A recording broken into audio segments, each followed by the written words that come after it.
Hey everyone. Today we're going to be going over identifying variables. Okay. So yesterday we did forming a hypothesis, and today we are going to be focusing on identifying variables. So for everybody at home, remember you can take your notes by pausing in between and copying down whatever you haven't gotten to yet. Today's October 2nd, 2020. Our lesson is identifying variables, and our aim is going to be to identify the independent, dependent, and controlled variables in an experiment. So what we've been talking about are different steps in how we're going to be going through our experiments. We started with making our testable question based off of our observations and our inferences, and then we had our hypothesis that we now made to answer our testable question. So now we're going to talk about identifying our variables for our experiment, okay? Remember, you can pause if you still need to copy. So we need to remember what our definition of a variable is. Variables are factors in an experiment that you change, measure, or keep constant. Okay? So a variable is just a piece of our experiment. There's all different kinds of variables. There are things that we're changing, that we're measuring, and that we're keeping constant. In a good controlled experiment, we should be able to identify all the variables. And just to remind us, a controlled experiment is an experiment where we're only changing one thing. So hop back to the idea of the fertilizer. When we were doing the fertilizer experiment, the only thing we changed was adding fertilizer to one flower and nothing to the other one. So that would be our good controlled experiment. So we're going to be using that to think about what we would say for our independent, dependent, and controlled variables. Those are the three types of variables in a controlled experiment, okay? Our independent, our dependent, and our control variables. So, the independent variable, the IV, okay, is the factor you change or manipulate in the experiment. So manipulate and change, that's like the same word, okay? There's always going to be one independent variable because we said that a good controlled experiment is where only one thing changes. So a change in the independent variable has different effects in the experimental groups. So what we have to think about here is that our independent variable would be the addition of the fertilizer. Okay? That's the thing that we're controlling, we're changing it. So we're adding fertilizer. It's our independent variable. We're changing it. Everything else is staying the same. The only thing that's different is the independent variable, and that's the addition of the fertilizer. Okay? The dependent variable is the variable you measure in the experiment. The dependent variable must be measurable. So in order to be measurable, it has to be observable, meaning that we have to be able to make scientific observations. So again, going back to our previous lesson, to make a scientific observation, we need to make sure that we can either view it with one of our five senses, we can either see it, hear it, smell it, taste it, touch it, or we can use science tools, okay?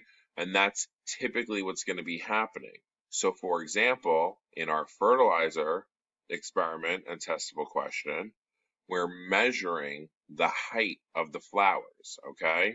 Our independent variable would be the addition of the fertilizer. And in order to see the effects of that, we're going to measure with a ruler the height of each flower. So the height of the flower depends on if there's fertilizer or not, okay? And that's our second bullet point here, that the dependent variable depends on the independent variable. It changes because of the independent variable. So once we add fertilizer, we're going to see the flowers are growing bigger, okay? Because we added fertilizer, It's now changed the height of the flowers. Okay, see what we mean by the dependent variable depends on the independent variable? Okay, so independent variable is what you're changing or manipulating. Dependent variable is what you're measuring.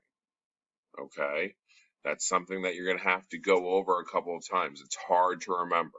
Okay, now our controlled variables. Those are all of the other factors in the experiment, okay? There's always going to be more controlled variables than anything else, okay? And when you're asked for your controlled variables, if we ask for it in a problem, I expect you to give two, okay? Never just one. You're always going to give two controlled variables, okay? And there's always lots of control variables. Okay, those are the things that are kept the same or constant for every experiment. So we've gone over so many of these.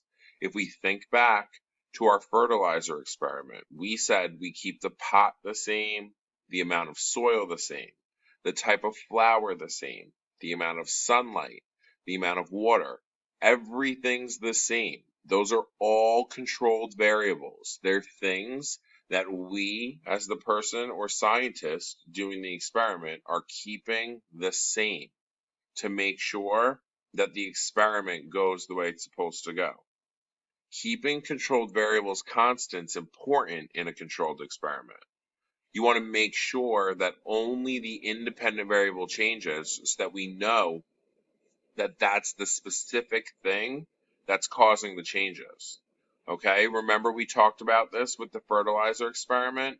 We want to make sure that the only thing different is if there's fertilizer or no fertilizer, because we want to make sure that we know we're only looking at the fertilizer.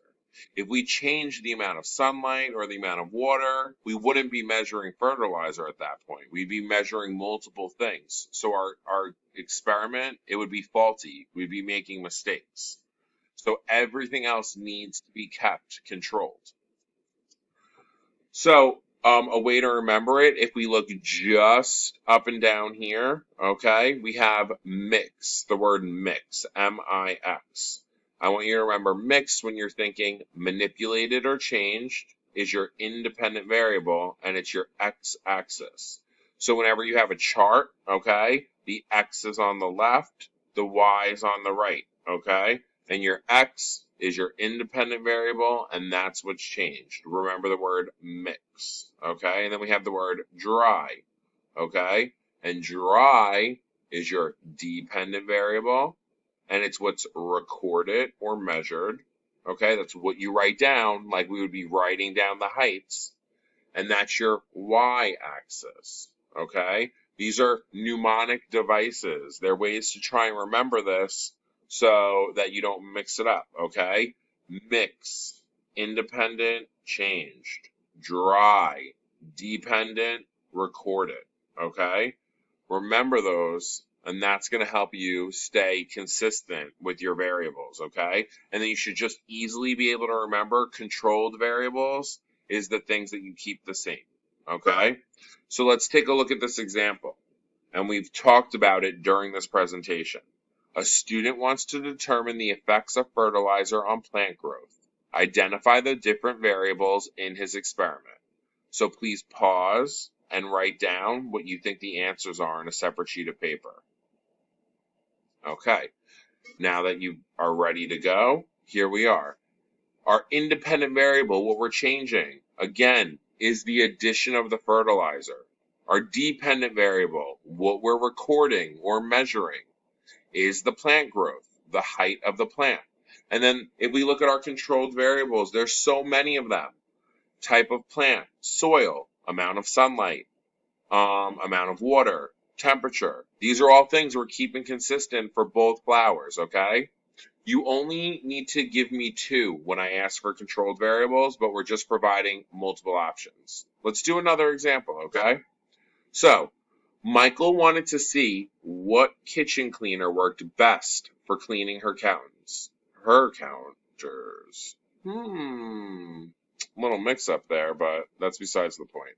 Michael wanted to see which kitchen cleaner worked best for her counters. He used Lysol, Clorox, Pine Sol, and just water. For each cleaner, he put 5 milliliters of grape juice on the counter, sprayed the cleaner, and wiped it with one paper towel. So please pause and come up with your independent variable, your dependent variable, and 2 control variables. So now that you've paused and had a chance to come up with your answers, so what we're changing is the type of cleaner that he's using, okay? He's going to use Lysol, Clorox, Pine Sol, and just water. That's what's different. And what are we measuring? We're going to use a qualitative measurement, right? We're going to observe how clean the counter is. So he's going to be using a qualitative observation. He's going to look and see how the counter looks. And that's what he's going to be using as his dependent variable.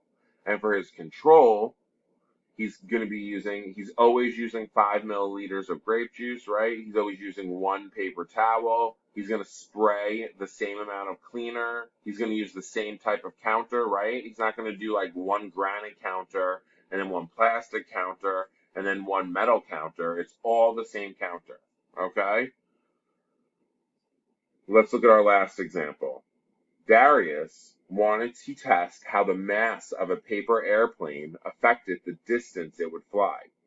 Paper clips were added before each test flight. As each paper clip was added, the plane was tested to determine how far it would fly. So again, we're looking for the independent, dependent, and control variable. And for an extra practice, if you want, come up with a hypothesis. Pause the video and get your answers. So, our independent variable, now that we've had time to think, the mass of the airplane, or you could have said the amount of paper clips, right? He's adding paper clips, and that's the difference. That's the thing he's changing. So it's the mass of the paper airplane that's changing. And then what is he measuring? He's measuring the distance. And now, what would be our controls? He didn't really say them in here, but we know our controls would be, right, the flight path. He's going to throw the airplanes from the same spot. The paper he's using to make his paper airplanes, that would have to be the same. The type of paper airplane or shape of the paper airplane. We could go on. You just need to make sure you have at least 2. And if we were making a hypothesis, remember, if independent variable, then dependent variable, and then because ... So if I increase the mass of an airplane, then the distance it flies will increase because ... Okay? So now that we've finished the lesson, you're going to go into the lesson and fill in the bell ringer fillable slide. When you're finished with that, you can submit it to me to count as your classwork today since you're working remotely. If you are in Group B, I look forward to seeing you. And if you're in Group C, then you have another couple of days of being home, and I will see you guys soon, okay? Any questions, feel free to email me or leave a comment on the actual lesson.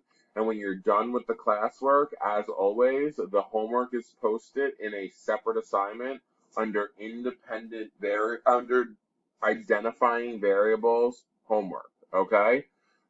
If you have any questions, feel free to contact me. Have a great day, guys.